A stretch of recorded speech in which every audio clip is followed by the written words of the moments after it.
السلام الله عليكم ورحمة الله وبركاته دمان أمد الصوماليات وإذن سلامي سلام دبديت waxaan idin wadaa sheekh Saciid Raagi oo u sheekeynayo ama u qudbeynayo bulsho marka sheekh wuxuu ku hadlayaa luqadda Ingiriiska dadka jecel luqadda Ingiriiska inay bartaan waxaan dhihi lahaa luqadda Ingiriiska waxaa ka baran kartaa Islamic languages culummada khaasatan kuwa Ingiriiska ku hadla ayaa ka baran kartaa taasoo meesha dadka inta badan ay dhahaan waxa wanaagsan in Ingiriiska barato filimaanta saasi lamid ah waxaa daawan kartaa Islamic languages iyo Islamic cartoons ayaa daawan kartaa maanta waxaan idin wadaa marka video yar oo sheekh Saciid Raage sheekhi Soomaaliyeed ee caanka ahaa oo funny ah sheekhyar funny ah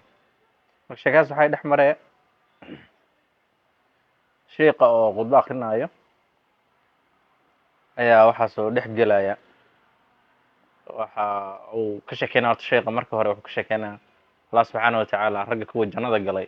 waxyaabaha uu ballan qaaday sida inuu u guurinayo wazawajnahum bihurin 'ain inuu u guurinayo hurul 'ain Allah subhanahu wa ta'ala marka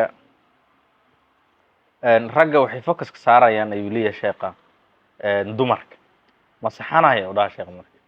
anug yar oo ku jiro bulshadii loo qudbeynayo wuxuu leeyahay maya no no so sheekh aad iyo aad ayuu qoslayayo oo yaabaya macna marka canugi saalayo weydii doonaa wuxuu leeyahay yiriso meeqa sana jirta ayuu leeyahay ilmihii yaraa ee bulshada loo qudbeynayo kamid ah wuxuu 6 sana jiraa oo dhaha sheekh Saciid Raage markay gaartay 16 sano markaas soo markaas sheekaysanaynaay marka waa sheeko aad iyo aad funny ah oo shactira ah oo maasha Allah ku madadaalo karto inta badan bulshada Soomaaliyeed waxyaabaha funny-ga waxay sameeyaan waxyaabo pranks oo somehow akhlaaq darro ah laakiin comments-ka muxuu ahaa marka eegto waxyaaba bulshada dhaqankeedu uma wanaagsano ayaa loo sheegaa dadka haddana mar walba way sameeyaan laakiin waa u baahan tahay in xoogaa yara farxdo qosasho maalinkaaga aad wanaag iyo farxad aad ku afbilaabato bal sheeqan illigiisa iyo sheekada dhiyar oo dhex maray ilmaha yar khaasatan videoga waxaan u talagalay dadka baranaya luqadda Ingiriiska maadaama videoga aan soo gelinayo uu yahay luqadda Ingiriiska inuu ku hadlayo sheekh Saciid Raage marka hadduu videoga soo gaaro waxaa sameynaya like saar subscribe na dheh thank you very much. And look what Allah subhanahu wa ta'ala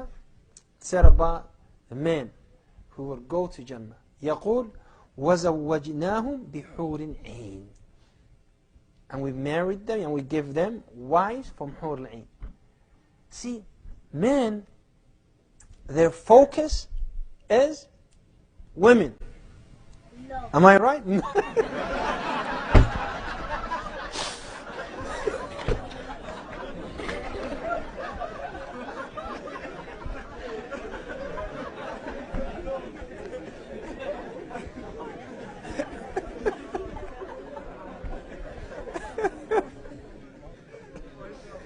How old are you?